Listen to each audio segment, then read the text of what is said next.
In the past days, Sayadaw has spoken about how because the yogis practice respectfully, continuously and without a break, their minds become free of the nivaranas, the obstacles to concentration.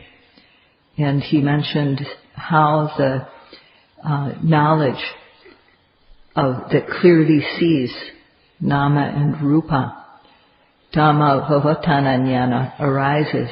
This is the first light of the teachings, the first light of the sasana. And when light arises, darkness is dispelled. Thus, with the arising of the clear seeing of nama and rupa, the darkness of Dhamma samoha, deep confusion about the Dhamma, disappears. And those who practice with respect, care, cherishing the practices, can compare their own experience with what was mentioned and are likely to understand what Sayadaw said in a practical way. Today, Sayadaw will continue to talk about the darkness that covers over the cause and effect relationship between mind and matter. That is called paccaya samoha, the intense darkness regarding cause and effect, and the knowledge of how things occur due to their own causes. That is paccaya parigahanyana. Sayadaw will explain how these both arise in terms of theory and practice. Although knowledge changes, we simply need to continue to observe the arising object. So in the sitting, starting with the rising and the falling, whatever object arises and is apparent is what we need to note. We need to make ardent effort to note the object, and we need to have accurate aim, this jhanic factor. These two, ardent effort and accurate aim, must always be present. And following these, mindfulness occurs, sati occurs, it becomes better and better, and then the collectedness of the mind on the object, khanika samadhi, develops, and it becomes good. And when this has full energy, this khanika samadhi, then one starts to see in a different way. One sees how things are related by cause and effect. Things arise not without a cause. They arise due to a cause. And when something arises, it's due to an appropriate cause, not due to an inappropriate cause. And the yogis will come to see this quite clearly. Sayadaw will explain how this is described in the text and how it occurs in practice.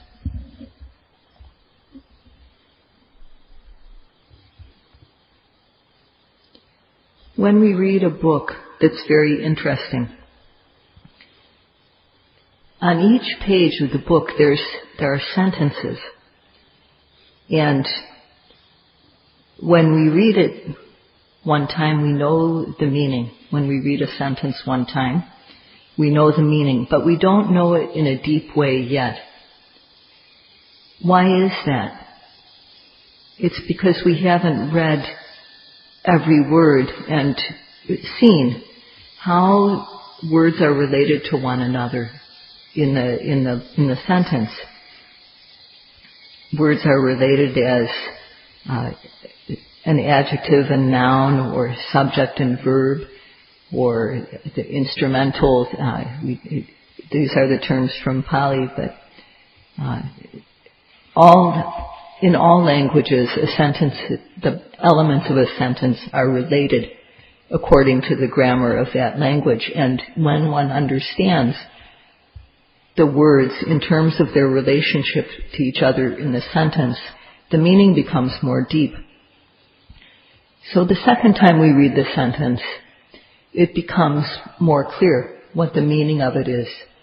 And we read it again, it becomes even more clear. So when we become completely clear about the meaning of the sentence, we know the essential meaning that it's expressing.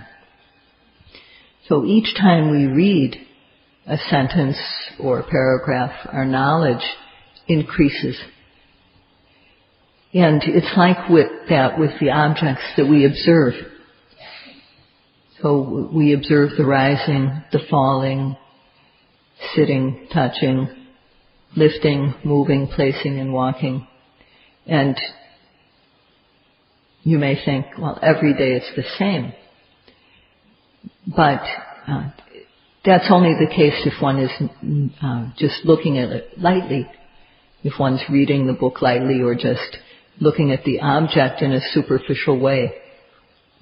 It doesn't seem different one time and the next, and we tend to underestimate what is happening. We think, I know this, I know this rising. So, in fact, what we see in meditation, how we develop seeing is like how we see when we see a line of ants from a distance. If we see them from pretty far away, then it will look like just a stick on the ground, or maybe it seems like a rope. So we move a bit closer, and then we see there's movement. We move closer, and we see more movement than before. And then we come to see it's not a stick, it's not a rope, it's a living animals, some type of animal. And we can actually see that it's ants. And then when we see closer, we can see that there's one ant, comes and goes, another ant comes and goes, another ant comes and goes. So we see one ant after another, and there's no more line anymore. There's just individual ants that are coming and going. So it's the same line of ants that we're seeing each time. But how we see as we move closer and closer to the line of ants is different. So we know what we know about the line of ants changes the closer we get. And in our being, nama and rupa are like this, the mental and physical phenomena. They're not the same time after time. And as we come closer and see more clearly what we know, our knowledge changes. Our knowledge becomes deeper. We go closer, we see more clearly, but we just keep on noting.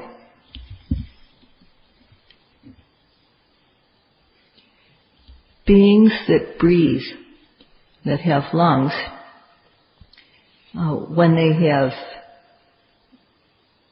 enough air to breathe, fresh air to breathe, then it feels good. Ordinarily, people breathe roughly. Their breathing is rough and coarse. And yogis, when they practice at first also, our breathing is like that. It's rough and coarse. But when the effort, sati and samadhi, mindfulness and concentration especially, become stronger, then the breathing, the in-breath and the out-breath, become more subtle.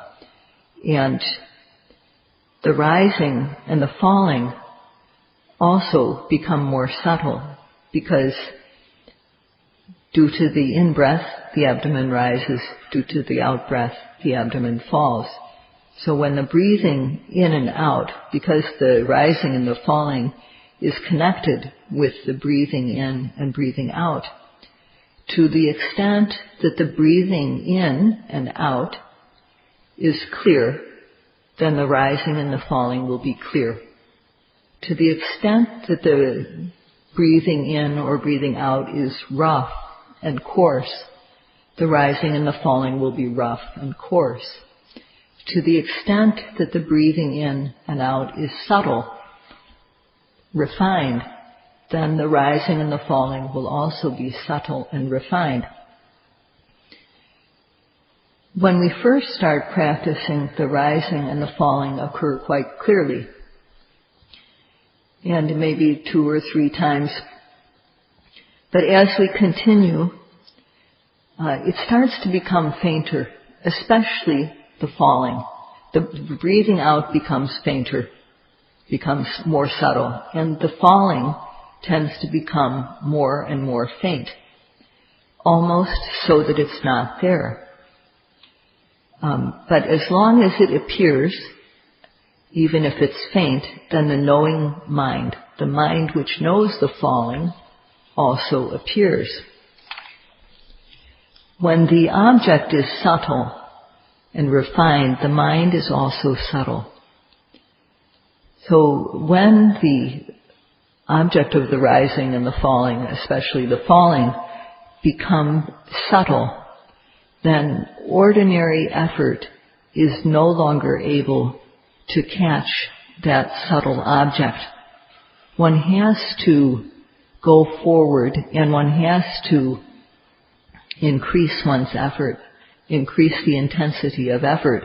Otherwise, one can't catch that subtle rising and falling, the refined movement, especially the falling.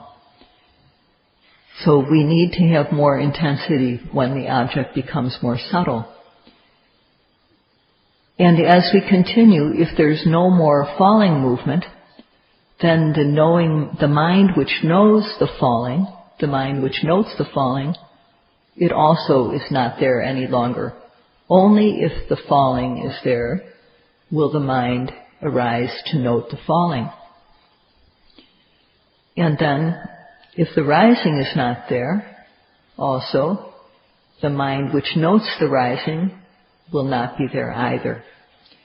So when rising and falling both disappear, the yogi wonders what to note. At that moment, there is the knowing that the rising and the falling have disappeared.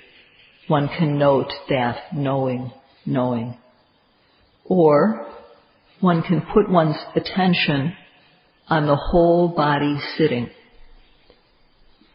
One has to encompass the whole body and note sitting, and then touching by noting.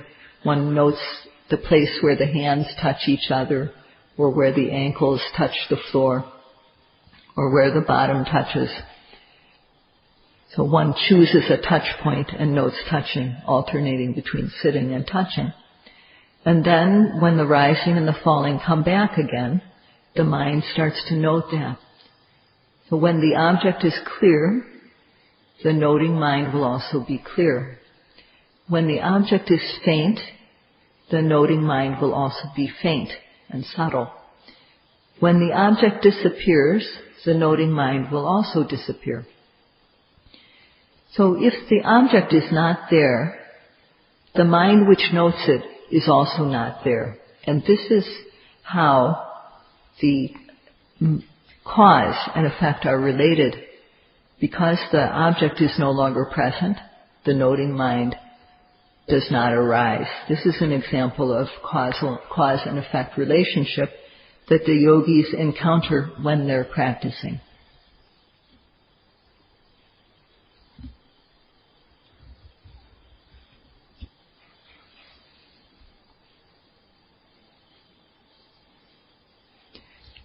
Starting with the rising and the falling, if we know every arising object within our being, the mind which knows the object is called aramanika. It's the mind that knows the object, so only when there's an object there does this mind, the mind which knows the object, arise. So this mind is the result. The object is the cause.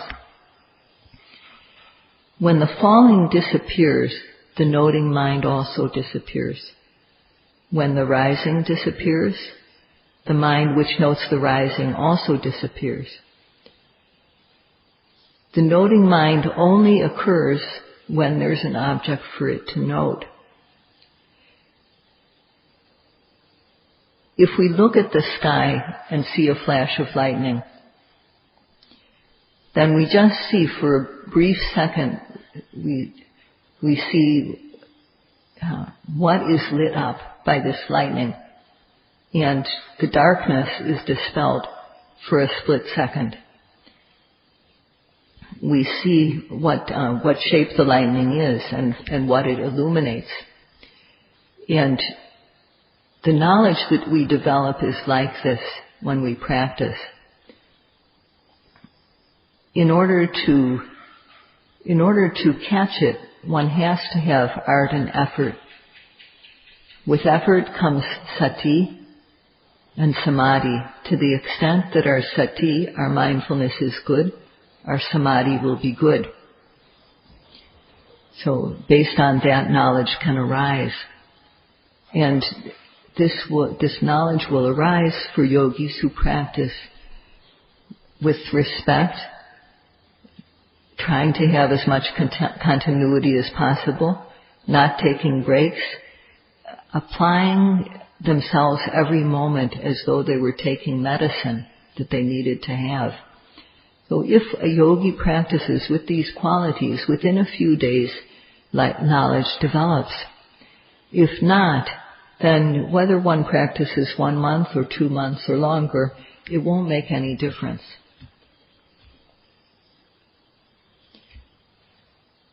When a yogi is noting well and with respect for the practice, then one knows what the rising is. One knows what the falling is clearly. And one also comes to know other objects arising in the body. Here there's a hard lump. There's a soft lump, a hot lump, a stiff lump, and so on. These arise, and so one notes them. And there may be pain or numbness or aching. When these arise, we let go of the rising and the falling, and we note the newly arisen object. So thus this is cause and effect. The object arises, and the mind arises to note it. And as we are noting, there's also wanting to see something, wanting to hear something, wanting to taste something. Kama chanda, sense desire arises. We note it. Or there's dissatisfaction with something. Or wanting to take a break. Or restlessness. Or regret. Only now am I starting to practice. I wish I had done this earlier. So all these things, when our noting is good, we come to see these. So when these new objects arise, we need to note them. And when the noting is good, knowledge arises. And then joy, piti, and sukha. So we know these. When they arise, every time an object arises, the mind which knows it also arises. This happens when our noting is good. And in this way, one comes to see how in our being cause and effect is occurring. If we don't practice carefully and respectfully, if we don't practice respectfully and carefully, we won't come to see this, and thus we'll have intense darkness regarding cause and effect. This is called the darkness of paccaya-sammoha. But if we come to know like this, if we have careful, respectful practice, good noting, then we will see these cause-effect relationships. And seeing this is paccaya-vipattana jnana. This is seeing clearly how cause and effect are related. And this is the second light of the sasana. how our past good or bad deeds, things done in the past, cause effects in the present is a very deep subject, and so Sayadaw would like to put this aside for the moment, this subject of how our karma causes nama and rupa. So starting with what is obvious to see. When we are standing up and we want to sit down, we're going to sit down. There are many intentions to sit down that occur. Many minds of wanting to sit down, intending to sit down. And because of this intention, there's the physical body becomes heavy, becomes soft, goes down. So there's a series of physical events that happen following the intention. The intention to sit is the cause, and the body sitting down gradually, becoming heavy and soft and so on, is the effect. It's just like pushing a button which causes electricity to flow, which causes the light to turn on. It's just like that. So if we push the button, the electricity flows and the light goes on. If we don't push the button, no electricity will flow, and thus the light won't go on. So why is it that the light goes on? It's because the electricity flows due to the switch being pushed. So this intention to sit is like first the initial pushing of the switch and the electricity flowing. Each intention to sit causes a further step in the sitting down process. The body, as soon as there's the intention to sit, the body starts to become heavy with each intention, heavy, soft, and going down. These intentions are like electricity flowing. The heaviness, softness, stiffness, tension that result are the effect, like the light going on. So in this case, the cause is the intention to sit, and the result is the sitting down process that occurs physically. And this is very evident. If one notes continuously, then one will see quite clearly how this mental cause gives rise to a material effect. Yogis who understand the benefits of the Satipatthana practice and cherish the practice, when they sit, stand, bend, stretch, they do all these movements like a sick person, slowly, so that they are able to know every single movement. These yogis will understand this clearly. Yogis who stand up quickly, sit down quickly, bend their arm quickly, stretch their arm quickly, move suddenly, this is not respectful practice, and those yogis will not be able to see clearly. In the moment of sitting, what sits is the body, which is result. The intention, the mind, is the cause. So there's a series of intentions. The intention causes the sitting down. Sitting down does not occur without a cause. What is the cause? The intention to sit. And the first intention causes the first bit of sitting down. Second intention causes the second bit of sitting down. Each intention and each resultant physical movement are in a pair. There's not a creator that is making us sit down. If there's no intention to sit, no sitting down will happen. The sitting down is not controlled by a powerful being. The intention to sit is the cause, not a creator. And what arises is body and mind, cause and effect. If we note and know when they arise, we'll eliminate wrong view.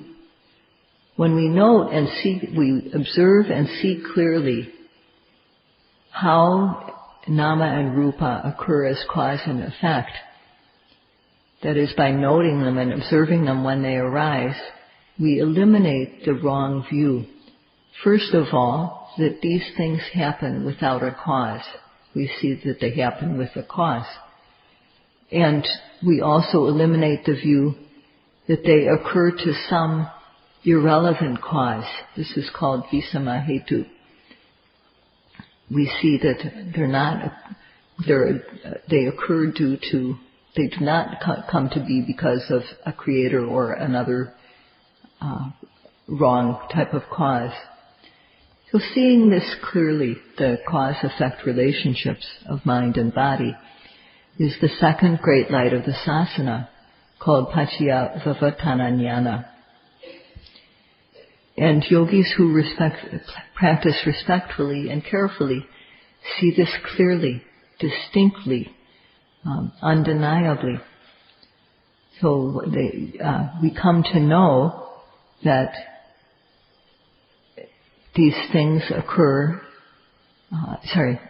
we come to know the cause-effect relationship, and thus we become freed of these wrong ideas that things either occur without a cause or that they're caused by something other than what they really are caused by, such as a creator.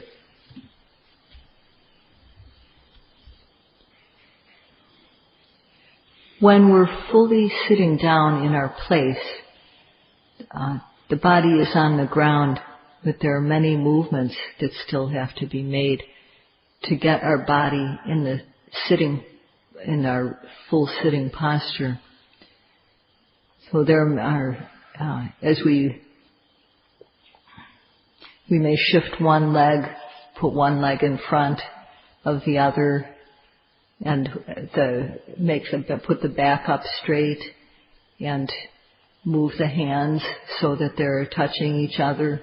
All these various movements that once the body has come down from standing, we still have to make many small movements to get it into place. And all these movements, there are very, very many of them, they occur due to the mind. And yogis who practice carefully can see these without a gap. They can see these without missing any. When we finish a sitting and we want to stand up again, then due to that intention, there's a series of things that happen. We may shift a leg, bring our leg up so the foot is on the floor, put the other foot on the floor, move the hands, shift the weight onto the hands, and feel the various stiffness and tension and so on that occurs as we slowly get up from a sitting posture. So there's the intention to get up, and then a series of movements that occurs due to the intention to get us up to a standing posture. And Sayadaw mentioned the other day also about the small actions that we make, such as bending and stretching, going forward, going backward, even down to opening and closing the eyes and blinking. One who understands the importance of observation of all these minute actions, they pay attention to all these transitions, all these movements, and thus the remaining part of the time, the practice just does itself. Those who practice superficially, who don't understand the importance of noting, observing these details of our life, the actions that we make, won't be able to develop this type of knowledge. So careful yogis are able to gain this knowledge. So Sayadaw will continue tomorrow with other how cause and effect occurs in other ways. This is all for tonight.